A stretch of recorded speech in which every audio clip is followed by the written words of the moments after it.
ce que ça veut dire projet Oui. Prévac, s'il vous plaît? Bien sûr, bien sûr. Alors le projet Prévac, c'est un partenariat de plusieurs entités européennes et américaines pour un essai clinique sur Ebola.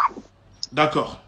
Donc dans ce consortium, il y avait les Américains Oui. qui ont financé en grande majorité l'étude. Oui. Donc les Américains sont représentés par ce qu'on appelle le NIH, Oui. pour National Institute of Health. C'est l'Institut national de santé américaine, donc c'est le gouvernement américain directement. Ok. De l'autre côté, vous avez le gouvernement français avec l'INSERM pour Institut national de santé et de recherche médicale. Les coupables, ceux qui ont trompé tout le monde, qui ont menti à tout le monde. Ok. Ensuite, vous avez la London School qui était également présente. Oui. Et vous avez l'ONG Alima qui est en grande majorité représentée par des Africains qui était également présente. D'accord. Donc, toutes ces personnes-là ont décidé de mener un essai clinique en Afrique et comme les Américains et les Européens et les Anglais n'ont jamais mené d'essai clinique en Afrique, ils ont demandé à Alima de déployer, donc c'est-à-dire ils ont demandé à Alima d'embaucher du personnel africain et expatrié européen pour venir mettre en place l'essai clinique, car en Guinée, le personnel, soi-disant selon eux, n'était pas assez formé, ce qui est quelque part un peu vrai. Mais ça, ils auraient pu le corriger après. Oui. Donc, on avait plusieurs entités qui étaient présentes sur le territoire et c'était l'INSERM qui était en charge de faire respecter ce qu'on appelle un essai clinique. C'est un mot que vous entendez régulièrement depuis les médias, mais est-ce que vous savez vraiment qu'est-ce que c'est un essai clinique? Un essai clinique, on va prendre un produit qui peut être un vaccin, un médicament, un dispositif implantable comme par exemple pour les gens qui entendent mal, ou par exemple les gens qui mettent des prothèses. Donc à partir du moment où on vous donne quelque chose de médical Oui. et que vous testez le produit puisqu'il n'a pas encore été validé par l'OMS, on appelle ça un essai clinique. Clinique, c'est ça. Ces essais, ils servent à confirmer que le produit qu'on injecte à des êtres humains, et je parle bien des êtres humains, ne va pas être nocif pour eux. Et peu importe l'être humain à qui vous l'injectez, Oui. vous devez vous assurer que cette personne ne va pas avoir d'effets graves. Dévastatrice. Mais ces essais-là, en Europe, ils le font sur des animaux, on est d'accord? Alors, en Europe, effectivement, il y a une première phase qui est d'abord faite sur les animaux. Oui. Donc, il faut savoir, quand vous développez un vaccin, ça prend plusieurs années de développer un vaccin. Or, pour Ebola, ils ont développé un vaccin très rapidement, ce que j'ai trouvé très bizarre. Et d'ailleurs, moi, excuse-moi de te couper, c'est Dr Mayembe qui est à la tête de ce projet que nous, au mois de juillet 2019, on avait dénoncé Dr Mayembe. On avait fait un article en dénonçant Dr Mayembe parce que ce que les gens ne savent pas, il n'est pas l'auteur de ce vaccin. Le brevet appartient à des Américains et des Canadiens. Ça veut dire quand vous tapez le nom de ce brevet, contrairement à ce qu'ils nous ont fait, ils ont fait croire à la population africaine, n'appartient pas à Dr Mayembe. Dr Mayembe n'est qu'un employé des Américains que moi j'appelle un pion, d'accord, des Américains. Merci beaucoup. Exactement, exactement. Donc, je vais revenir sur ce que tu dis, je vais revenir sur ces très très nombreux médecins africains qui sont corrompus, qui sont complices pour moi de meurtres, car il y a des gens qui meurent pendant ces essais cliniques et que les médecins africains préfèrent cacher ça à leur gouvernement pour des raisons financières, mais on va revenir plus tard. Plus tard. Donc voilà. Donc j'ai les essais cliniques, il faut savoir qu'en Europe, on commence d'abord sur les animaux et ensuite on commence sur l'être humain, mais on s'assure par de très nombreux tests au laboratoire que quand on va l'administrer à l'être humain, il ne va pas y avoir d'effet indésirable. Et si vous vous rappelez bien, en 2017, il y a eu un essai clinique en France où il y a eu juste un mort. Juste un mort. Et ils ont tout arrêté. Tout a été arrêté. Exactement. Tout arrêté. D'accord? Et la famille a reçu des milliers d'euros d'indemnité. Exactement. Le laboratoire fermé parce que, même. Voilà. Le Biotrial, exactement. C'était la société Biotrial que je connais très bien puisque j'ai également travaillé avec eux sur les essais cliniques. D'accord. Donc ouais, je connais très très bien ce milieu. J'étais également coordinatrice d'essais cliniques sur la mucoviscidose en France, où j'avais à gérer 48 centres de recherche sur toute la France. Donc c'était un gros projet. J'étais la représentante nationale sur ce projet.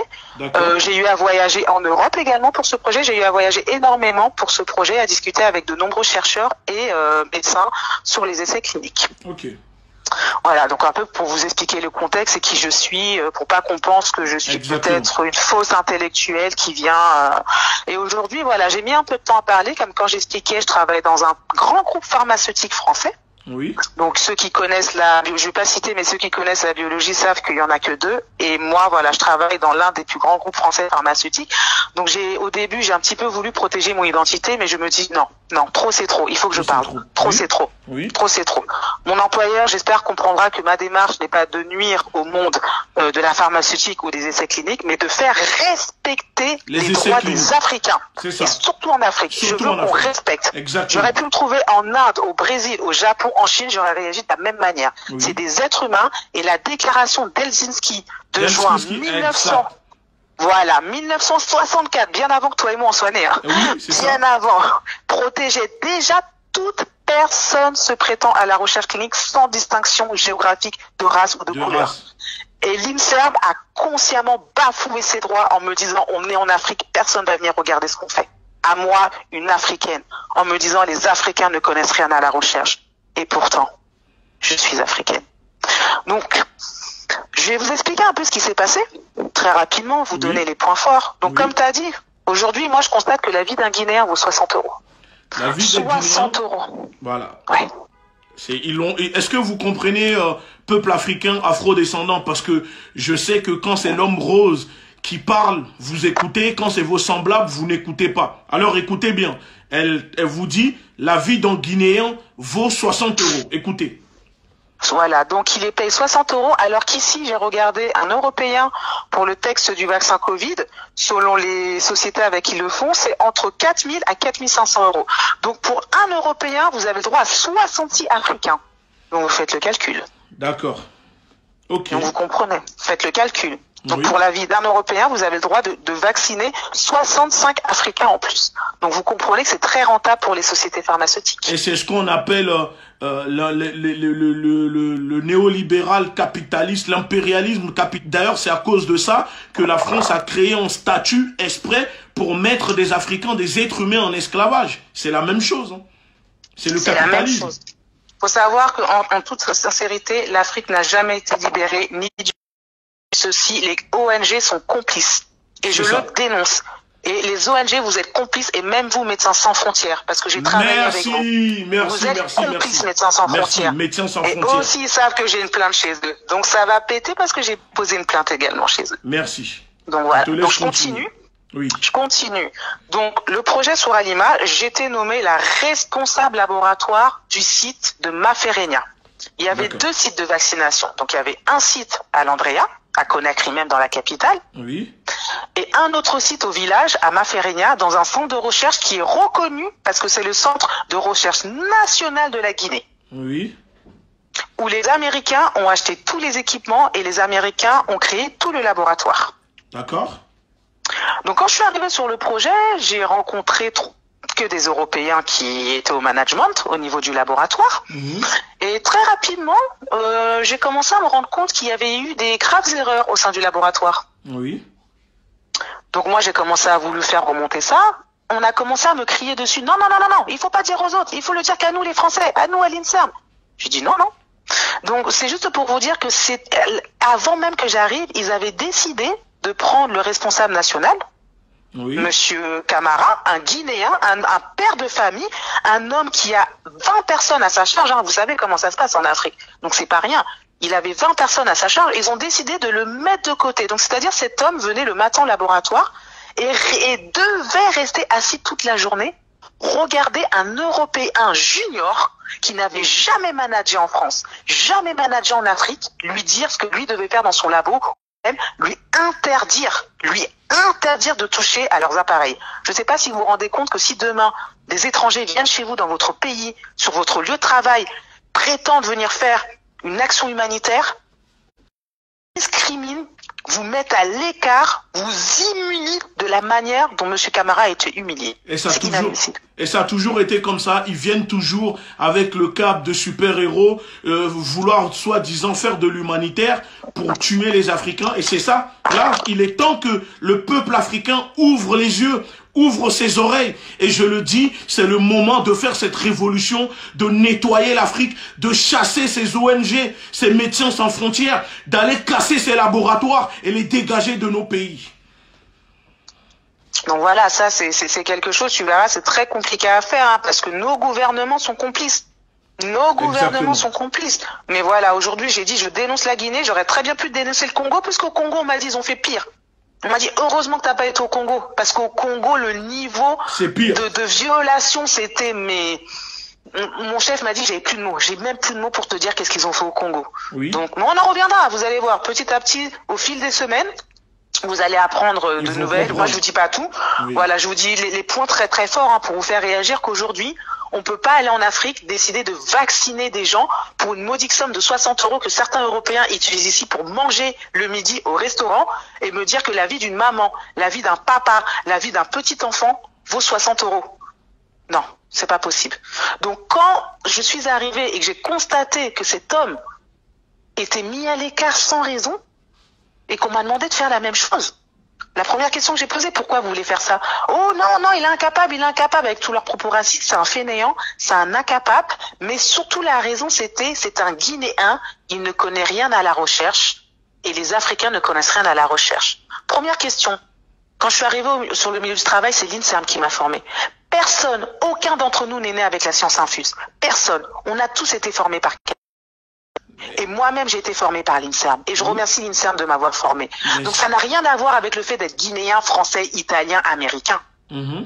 C'est le fait que quand on vous montre une nouvelle technique de travail, avec de nouveaux appareils, comme toute personne, on doit vous former, n'est-ce pas? On doit nous former, exactement. C'est comme si demain tu as l'iPhone 17 et tu n'as jamais touché à l'iPhone, tu peux pas connaître. Exactement, exactement.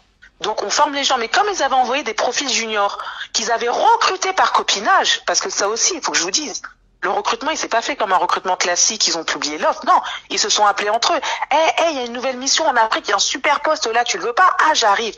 Le pire, c'est qu'ils s'en vantaient devant moi. Ouais, c'est un tel qui m'a recruté, c'est un tel qui m'a recruté. Des zéros quand je vous dis. Ils étaient nuls, incapables d'écrire correctement le français. On les a mis chefs de projet, on les a mis coordinateurs cliniques, on les a mis pharmaciens. Okay. Ça, c'est un point encore, c'est un point. Maintenant, revenons-en au fait. J'arrive au laboratoire, on me dit non, tu dois écarter Daouda Camara. J'ai dit non. J'ai dit je ne ferai pas ça. Oui. Je ne ferai pas ça, Daouda Camara, je ne ferai pas. On m'a menacé, on m'a harcelé, on m'a dit tu formes pas les Africains. Si tu les formes, tu vas voir. J'ai dit je m'en fous, je vais former les Africains. Je vais les former parce que je crois en eux. J'ai fait, moi, une évaluation de leurs compétences. Et je peux vous jurer que M. Daouda Camara a bien plus les capacités intellectuelles que vous tous réunis pour diriger ce laboratoire. Et je vais vous le prouver. Oui. D'ailleurs, si on retire les étrangers, les Noirs, les Africains, les Arabes à la science française n'existerait plus. Bah, les Arabes ont inventé les mathématiques, on est bien d'accord. Le début de beaucoup de sciences. Donc voilà, donc j'ai formé M. Daouda Camara avec beaucoup de mal, avec beaucoup de menaces. Lui et moi, c'était un combat quotidien, on le savait, on était très très soudés l'un et l'autre avec l'équipe. Il se passait pas quelque chose sans que lui vienne me dire ou moi je lui dise. On s'est soutenu dans l'équipe. J'ai eu également le soutien de mon chef de mission, Dr Billy Chivaera, un Congolais de Goma. J'ai eu le soutien également de notre RH Boubacar, un Sénégalais, et du cofinancier Woré, un Tchadien. Donc toutes ces personnes-là, avec d'autres amis, m'ont soutenu dans ce combat car c'était très dur. J'ai été régulièrement insultée, je vous dis insultée, diffamée sur mes compétences. Du jour au lendemain, je suis devenue incompétente. Il fallait me sortir de la mission. J'ai dit non. Donc ils ont voulu faire un licenciement abusif. Ils avaient déjà réussi à licencier 3 autres Africains. Le problème, c'est que moi j'étais française. Bah, je suis française quand même. J'ai fait les gars, moi vous me licenciez, on se retrouve au tribunal. On se retrouvera au tribunal devant les prud'hommes. Ils ont eu un peu peur et ils m'ont laissé tranquille. Mais à côté de ça, ils ont modifié mes rapports. Il faut savoir que modifier un rapport d'essai clinique, ça encourt à des peines de prison. C'est très très grave. D'accord. Quand moi j'écrivais ce qu'ils étaient en train de faire dans le laboratoire, donc moi j'avais mon rapport que j'envoyais à ma hiérarchie. Lui, il récupérait mon rapport, en l'occurrence le docteur Renaud Vatrines, c'est la personne qui m'a fait le harcèlement sexuel également. Il récupérait mes rapports et changeait mes propos pour pas se faire attraper par sa hiérarchie. Nous, on l'avait attrapé plusieurs fois, on a signalé, mais rien s'est passé. De la même manière que quand il m'a proposé de coucher avec lui à plusieurs reprises et que j'ai refusé, il m'a insulté comme pas possible, il ne s'est rien passé. Donc ça veut dire que moi, jeune scientifique africaine et française, je suis en train de dénoncer des choses réelles. On me prend, excusez-moi, pour une catin de passage. On m'insulte et je devrais me taire et continuer à travailler avec cette personne qui me nargue en plus. Je trouve ça inadmissible. Je pense pas que si une petite Émilie avait été harcelée par monsieur Boubacar Keïta, comme il nous appelle les bamboulas, On va clairement dire les mots, hein, c'est comme ça qu'ils nous appellent. Je pense pas que l'employeur européen aurait gardé cet homme. Il se serait fait immédiatement licencier et il aurait fait le tour des médias. Donc on voit qu'aujourd'hui vous avez une femme africaine qui connaît très bien son travail, qui est en train de dénoncer des choses réelles et n'a pas été prise au sérieux. Et c'est ça que je veux dénoncer parce que j'en suis sûre que si j'avais été européenne, ça ne serait pas passé comme ça. Exact. Donc voilà, dans l'ensemble, moi j'aimerais vraiment appeler la conscience africaine, la communauté africaine à vous réveiller et à arrêter de croire que parce que des gens viennent de l'Europe et ont une couleur de peau différente de la vôtre, automatiquement ils sont plus intelligents que vous. Ça me mettait en rôle quand j'étais au Congo en mission humanitaire également, parce que j'étais au Congo, ça me mettait très en colère quand j'entendais les gens me dire c'est bien, tu parles comme une blanche. Ça ne veut rien dire. J'étais très en colère quand on faisait ça. Je parle comme une Française, comme j'aurais pu parler comme une Tchadienne, comme j'aurais pu parler comme une Chinoise. Ça n'a rien à voir avec le fait d'une couleur de peau. Et qu'on me dit, toi, tu es intelligente, tu parles comme les Blancs. Ça n'a rien à voir, s'il vous plaît. Ça n'a rien à voir. Mon intelligence n'a rien à voir avec une couleur de peau. Donc ça prouve bien que si l'INSERM a pu me former à la recherche clinique et que moi-même, en allant en Afrique, j'ai pu faire un transfert de compétences, j'ai pu former d'autres Africains à la recherche clinique, ça prouve bien qu'on est capable de le faire. Il faut qu'on arrête de compter sur les Européens. Et pourquoi ils ne voulaient pas que je forme les Africains, à votre avis? Posez-vous la question. Pour ne pas faire un transfert de connaissances, de compétences, de connaissances, etc. Parce que tant que les Africains resteront ignorants, on dépendra de l'INSERM. Donc ils vont là envoyer leurs juniors, envoyer leurs expats qui connaissent rien, qui en plus osent insulter les Africains. Ils sont là en train de rigoler avec eux. Et puis après, ils montent à l'étage en rigolant, en se disant non mais moi j'en peux plus de ce pays. Mais rentre chez toi. Rentre chez toi. Exactement. Qui t'a dit de venir? Qui? Ils trouvaient ça absolument normal de parler aux chauffeurs comme de la merde. Qui vous a dit? Moi, je suis désolée. On peut pas comme ça venir en Afrique violer les droits de l'homme et penser qu'on a le droit de le faire parce qu'on est en Afrique. Ça suffit. Et aujourd'hui, monsieur Daouda Camara, je suis très fière, je l'ai bien fait et aujourd'hui, il travaille pour les Américains. Il a démissionné avec les Français. Il a démissionné. Le problème, c'est que pourquoi tu trouves normal que Daouda, et au lieu, normalement, il aurait dû travailler pour sa patrie, pour son pays, et encore obligé de travailler pour les Américains parce que les gouvernements ne font pas ce qu'il faut là-dessus. Parce que moi, selon les informations que j'ai reçues, parce que c'est personnes qui nous ont contactés par rapport à ça, il y a eu des décès. Il y a des décès pendant ces essais cliniques-là. Est-ce que tu peux en parler aux Africains quand il y a des décès cliniques et qu'est-ce qu'ils font l'extrême par rapport à ça au niveau des morts? Bien sûr, je vais en parler. Donc, comme je vous disais au début, quand un Européen meurt dans un essai clinique, l'essai clinique est immédiatement arrêté. Quand je vous dis immédiatement, si le patient meurt à 13h, à 13h05, l'essai clinique est arrêté. D'accord? On continue pas. Mais en Afrique, qu'est-ce que dit le professeur Yazdan? Un patient va recevoir l'injection, je sais pas, moi, lundi. Un patient qui allait très très bien, dont on avait étudié tous les paramètres biologiques, dont on savait que le patient n'avait aucun trouble pathologique grave. Le patient, quelques jours après, développe des symptômes, meurt, et l'INSERM refuse d'enquêter sur le fait que les Africains, de toute façon, on a plein de maladies. Et que de toute manière, ça doit pas être lié au vaccin.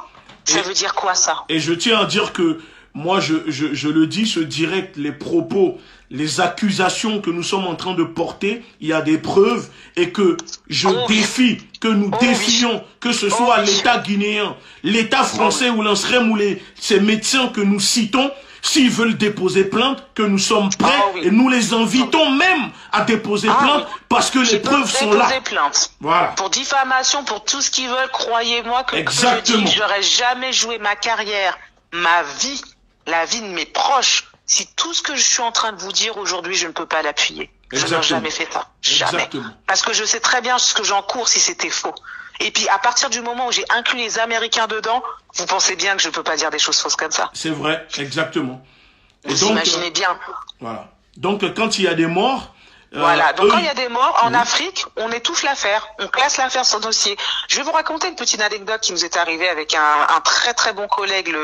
Je vais pas citer ton nom parce qu'il m'a dit pour l'instant il préfère pas, mais un excellent médecin. Il y avait un enfant qui avait développé des symptômes très très graves suite à la vaccination. Toujours en Guinée. Toujours en Guinée, toujours. Okay. Ce que je vous dis, c'est toujours en Guinée. Le cas du Congo, je laisserai une autre personne vous en parler. On gère déjà ça avec Jérôme Mouniangui. Là, on parle de Guinée. Voilà. Voilà, on parle de la Guinée. Je pense que voilà, d'autres personnes qui étaient en Guinée, qui sont parties au Congo, vont témoigner. Mais je me concentre sur la Guinée. Donc, avec ce collègue médecin, on savait très bien comment l'INSERM trafiquait les dossiers et refusait qu'on enquête quand il y avait des décès. M'a dit, je pense que l'enfant a dû avoir un problème avec son foie. Parce que déjà, dès la deuxième visite, donc faut savoir qu'après la vaccination, on faisait un prélèvement de sang pour pouvoir étudier ce qu'on appelle des paramètres biologiques. Donc, c'est-à-dire, par exemple, regarder votre taux de fer. Pas de fer, votre taux d'hémoglobine. Regardez vos globules blancs. Donc, on regarde dans votre sang si le vaccin n'a pas provoqué une modification importante. D'accord. Donc voilà, pour être très simple, pour ceux qui connaissent pas la biologie, on va prendre votre sang et au laboratoire, on va faire des analyses pour s'assurer que le vaccin n'a pas provoqué de désordre dans votre corps. Et pour cet enfant, on s'est rendu compte qu'il y avait eu une explosion d'une enzyme hépatique qui peut conduire au décès. D'accord. Une enzyme hépatique, c'est un élément que produit le foie. Sur un enfant de quel âge? Sur un enfant. De quel âge? Alors, je me rappelle plus trop de l'âge de cet enfant. Je crois que c'est une dizaine d'années. Il faudrait que je demande la confirmation. Mais je sais qu'il y a eu plusieurs enfants. C'est pas le seul enfant qui est mort durant l'étude. Il y a eu plusieurs enfants. Il y a eu plusieurs adultes, plusieurs mamans, plusieurs papas. Mais cet enfant-là, je m'en rappelle particulièrement parce que quand on a voulu pousser l'enquête plus loin avec mon collègue, ils nous ont retiré le dossier des mains. D'accord. Et interdit à mon collègue de travailler dessus. De la même manière qu'un autre mineur est mort sur l'étude, et heureusement que ma collègue, je peux citer son nom, le docteur Rita, est venu me trouver pédiatre pour me dire, regarde ce qui s'est passé. Moi, j'ai dit, oh là là, l'INSERM ne voulait pas que notre chef de mission soit au courant. L'INSERM a essayé de cacher ce décès aux autres partenaires. Et moi, j'ai dit, s'ils essaient de cacher ce décès, c'est qu'ils ont fait une grosse connerie. Et c'est pas qu'ils veulent cacher ça. Et je l'ai incité à aller dénoncer ça au chef de mission, c'est ce qu'elle a fait. Et le chef de mission a réagi très très fort. On ne peut pas avoir un décès dans un essai clinique et ne pas le signaler au gouvernement et aux institutions qui régulent les décès. Mais pourtant, le gouvernement français qui finance l'INSERM, parce que c'est un truc gouvernemental, la France elle-même, elle tue les Africains. Donc c'est normal que ce comportement-là, nous, en tant qu'activistes, je ne suis pas étonné de savoir que les Français, voilà, c'est ce qu'ils font. Et donc la vérité va se savoir. Il est temps, et c'est pour ça que moi, nous sommes en train de nous battre, et c'est pour ça que je te donne la parole pour que tu puisses parler et alerter enfin, parce que les médias ne nous donnent pas la parole. Donc on va utiliser nos propres réseaux sociaux, les médias, les personnes qui nous suivent pour propager le message. Tu as tout à fait raison. Faut savoir, j'ai contacté plusieurs médias, aussi bien africains qu'européens. Tous vos Mediapart, là, vos Élise Lucet, vos France 24, BBC Africa, RFI, je les ai tous contactés. Tous. Il n'y en a aucun qui m'a répondu. Et pourtant, tu as vu, nous, on a été contactés à la LDN1 et les heures qui ont suivi, on s'est mis en contact avec toi. Après discussion, après vérification, je te donne la parole. Exactement. Merci à vous. Merci à vous. De rien. Mon message est vraiment que la population africaine prenne conscience que si vous avez des compétences comme moi en biologie, je vous demande pas de sacrifier toute votre vie pour aller en Afrique, mais aller quelques mois former des personnes, croyez-moi que ça peut changer les choses. Parce que l'équipe de Guinée aujourd'hui, comme tu disais, je vais revenir là-dessus. Aujourd'hui, il travaille pour les Américains. Effectivement, Daouda a changé de contrat, a quitté les Français pour les Américains. Mais parce que aujourd'hui, en Afrique, c'est ce que je disais, il manque de personnel suffisamment formé sur les essais cliniques. Et je comprends mieux pourquoi. Parce que quand on vous interdit de former les Africains et que vous acceptez cette idée, comme l'a fait l'ancien responsable laboratoire qui était d'origine italienne, qui a accepté consciemment de mettre un Africain à côté, comment voulez-vous qu'il apprenne les choses? Exact. Ils ont même interdit de se connecter à l'ordinateur. Vous vous rendez compte? Mais qu'est-ce que c'est que ça? Et ils vont chez nous, hein, dans nos pays, chez nous, et ils font la loi. C'est ça. Et ils m'ont crié dessus. Ils m'ont dit, tu n'as pas à former les Africains. On t'interdit de former les Africains. Et ça a été tout au long de mon contrat. Et c'est pour vous dire, quand j'ai quitté la mission, ils ont organisé le recrutement de mon remplaçant sans en parler à ma hiérarchie. C'est pour vous dire à quel point ces gens-là étaient déterminés à faire du tort à la Guinée. Heureusement que mon chef, il leur a dit, vous n'allez recruter personne. Tania, elle a fait un très bon travail. Daouda Camara est capable de diriger le laboratoire tout seul. Donc votre expat européen que vous avez ramené encore avec votre complicité, on n'en veut pas. D'accord. Et je suis très contente que mon chef a incité également le gouvernement guinéen à ce que les techniciens du laboratoire, parce qu'il n'y avait pas que Daouda Camara qu'on m'avait interdit de former, il y avait Nema Goumou, à qui je passe le bonjour, Amadou Sow, à qui je passe le bonjour, ils ont tous évolué.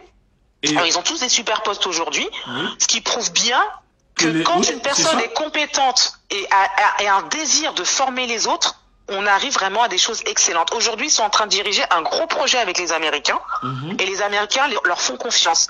Mais et moi, je suis très contente. Mais ce n'est pas fini. T'es parti. Ce n'est pas fini. Oui, t'es parti encore plus loin parce que en tant que lanceuse d'alerte, t'as fait des dépôts de plaintes, t'as alerté le gouvernement guinéen, t'as alerté les Français, et ça, il faut que les Africains le sachent. Donc, je vais te laisser expliquer aux Africains. Voilà ce que j'ai fait. Donc, c'est ce que je disais, être lanceuse d'alerte. Alors, pour ceux qui savent pas c'est quoi un lanceur d'alerte, c'est une personne qui va tout risquer, et je le dis bien, elle va tout risquer, mais par acquis de conscience, d'accord, pour sa personnalité, elle va dénoncer des choses très très graves. C'est ça qu'on appelle un lanceur d'alerte. Voilà. J'ai osé, donc ça a pris plus d'1 an. C'est pour vous dire, ça m'a pris plus d'1 an pour le faire. J'ai quitté la mission en octobre 2018, pour vous dire la vérité. Je suis rentrée en France très rapidement. Bon, j'ai un bon profil, j'ai trouvé du boulot très rapidement, mais ça me revenait sans cesse en tête. Sans cesse, je me disais, mais si tu te tais, c'est que tu cautionnes et tu acceptes ce qui se passe. Oui. Si tu acceptes, et ma conscience et ma personnalité m'ont dit non, non, non, non. Et chaque fois j'y pensais, je me suis dit non. À un moment, je me suis dit, écoute, afin d'être sûr que ce que tu disais est vrai, tu vas contacter les Américains parce que je sais que eux ne rigolent pas sur les essais cliniques. Les Américains détestent ce genre de scandale. Détestent cela. Donc j'ai écrit à la plus haute institution juridique au monde, et je dis pas que aux États-Unis, parce que la FDA, qui est la Food and Drug Administration, donc c'est pour tous les médicaments qu'on va administrer aux êtres humains durant les essais cliniques, régule la plupart des essais cliniques dans le monde. Et quand vous voulez vous plaindre de violation d'essais cliniques au niveau international, il faut les contacter. Ça, c'est quelque chose que les Africains doivent savoir.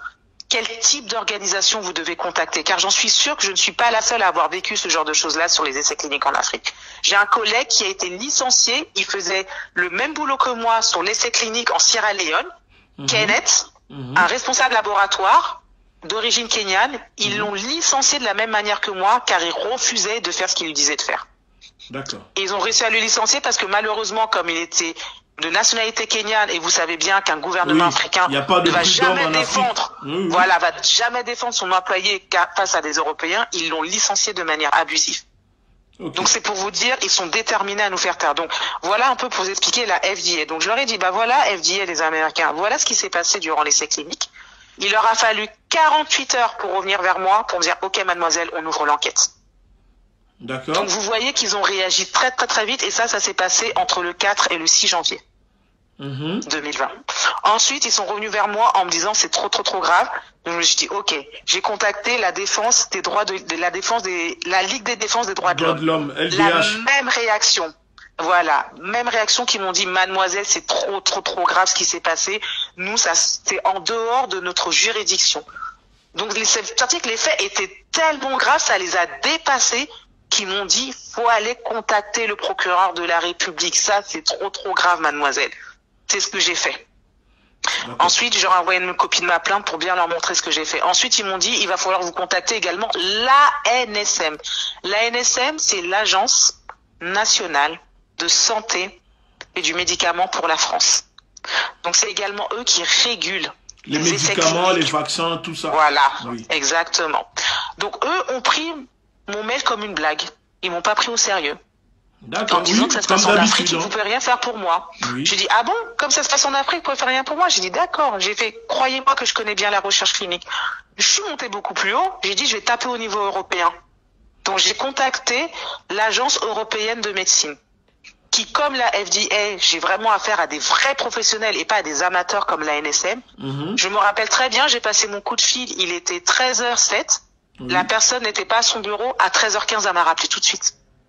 Elle m'a dit, mademoiselle, je veux vous écouter. Qu'est-ce qui s'est passé? Et on a passé 30 minutes au téléphone. Elle m'a dit, on prend l'affaire au sérieux. 1 heure après, je recevais la personne à qui on avait attribué le dossier, à qui on m'a dit, désormais, ça sera la personne à qui vous allez traiter cette affaire. En parallèle, je me suis plaint également au niveau européen que l'ANSM n'a pas pris ma plainte au sérieux. Ils m'ont dit très bien, envoyez-nous le mail de la personne qui vous a refusé ça, ça, ça. Bizarrement, 48 heures plus tard, la NSM me renvoie un mail en me disant, mademoiselle, on est prêt à vous écouter. Donc vous voyez, Africains, que quand vous connaissez pas vos droits, quand vous connaissez pas les institutions vers qui vous tournez, vous pouvez très vite vous faire berner. Si j'étais pas une fille teigneuse, hargneuse et qui sait exactement qui aller trouver, je me serais arrêtée à la NSM. Et l'histoire, elle serait arrêtée là, tout simplement. Mais je me suis dit non, non. Après ce que les Américains m'ont dit, il est hors de question que je m'arrête là. Parce que si les Américains ont dit que c'est grave et m'ont confirmé que l'enquête, elle a été ouverte, c'est que c'est grave. Que l'ANSM, qui représente la France, a bien compris que c'était une fonction, une institution française, parce que l'ANSM est également une institution française, je pense qu'ils ont voulu se protéger entre eux. Oui, c'est ça, exactement. Moi, je le dis, je suis désolée. La NSM aurait beau me dire, non, que c'est pas une question de nationalité, vous avez voulu vous protéger entre vous. Parce que vous ne pouvez pas me dire qu'il y a eu des décès sur cet essai clinique et oser m'écrire par email que comme ça concerne l'Afrique, ça ne vous concerne pas. Je vous rappelle que c'est des Français qui ont commis ces crimes-là. C'est des crimes, hein, c'est des crimes contre l'humanité. Hein. C'est pas, c'est là, on parle pas de... Oui, c'est ça. C'est des médecins, c'est des médecins qui vont en Afrique sous prétexte d'aider les Africains, sous prétexte de faire de l'humanitaire, tuent des Africains, font vacciner des Africains avec des vaccins qui tuent des Africains. Donc ce n'est pas de la rigolade. Là, on parle de meurtre. Pas de la rigolade. On parle de meurtre. Et je vais même rajouter quelque chose que tu me dis, je viens de penser. Moi, là, je suis pas en train de tout vous dévoiler. Hein. J'ai mes collègues qui m'ont dit, nous, on a d'autres révélations à faire. Parce que quand je vous dis qu'ils ont fait n'importe quoi sur l'étude à tout niveau, moi là, ce dont je vous parle, c'est qu'au niveau du laboratoire. Mais il y avait plusieurs départements, il y avait la salle de vaccination, il y avait la salle des suivis des malades. Et vous, quand vous allez entendre mes collègues, je pense que l'Africain, et j'espère de tout cœur, va prendre conscience que tant que vous passerez votre temps à regarder vos dombolos et vos vidéos sur Facebook, c'est comme ça que des étrangers viendront dans vos propres pays tuer vos mamans, vos papas et vos enfants. C'est le temps aujourd'hui avec Internet d'aller se cultiver sur les sites de l'ANSM ou de la FDA. C'est le temps quand vous avez un peu de temps libre d'aller regarder les régulations. Moi, combien de fois j'ai vu leur temps sur Facebook et les Instagram au lieu d'aller regarder un petit peu ce qui se passe. Et voilà, je voulais te dire, pour en revenir aux médecins, il faut savoir que Médecins sans frontières et toutes ces ONG, c'est des criminels. Des médecins qui ne sont pas formés, qui n'ont pas leur diplôme de médecine en France et qui viennent exercer la médecine de manière illégale en Afrique. En se formant, ils vont faire des tests. Moi, je les appelle les docteurs Mungele. Je les surnomme comme ça. C'est des criminels. Le truc formé par Kouchner, là. L'homme qui dépose les sacs de riz sur l'épaule, qui vont en Somalie, qui se met en sauveur. C'est des criminels. Je suis désolé. C'est des criminels, les médecins sans frontières. MSF, d'un côté, ils agissent, c'est vrai, sur la population, ils aident beaucoup. Mais d'un autre côté, je suis désolé MSF. Hein. Même si c'est pas toutes les missions, même si c'est pas toutes les sections d'MSF, moi je dénonce. J'ai vu des choses au Nigeria qui m'ont pas plu du tout.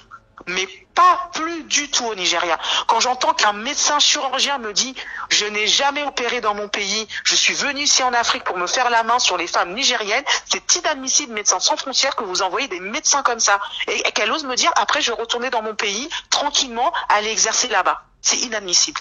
Donc on vient charcuter les femmes en Afrique, donc on nous envoie des médecins qui n'ont même pas encore leur diplôme ici en France, qui viennent s'exercer là-bas comme des cobayes, hein, tout simplement. Oui, on est des cobayes au rabais. Et elle est sans gêne. Elle est sans gêne, elle ose me le dire. Elle me dit oui, je suis venue ici pour atteindre mon quota de césarienne et ensuite je retourne chez moi. Sans gêne.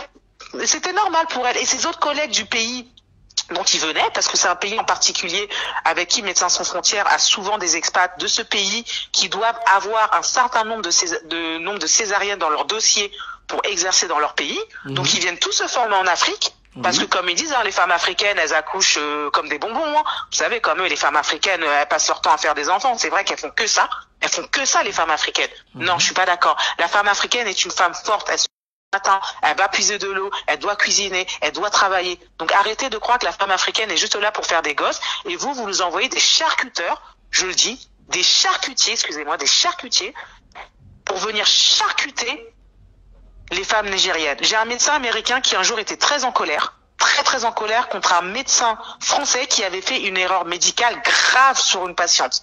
Il avait mal opéré la patiente. Durant l'opération, il lui avait coupé la vessie. Je le dis.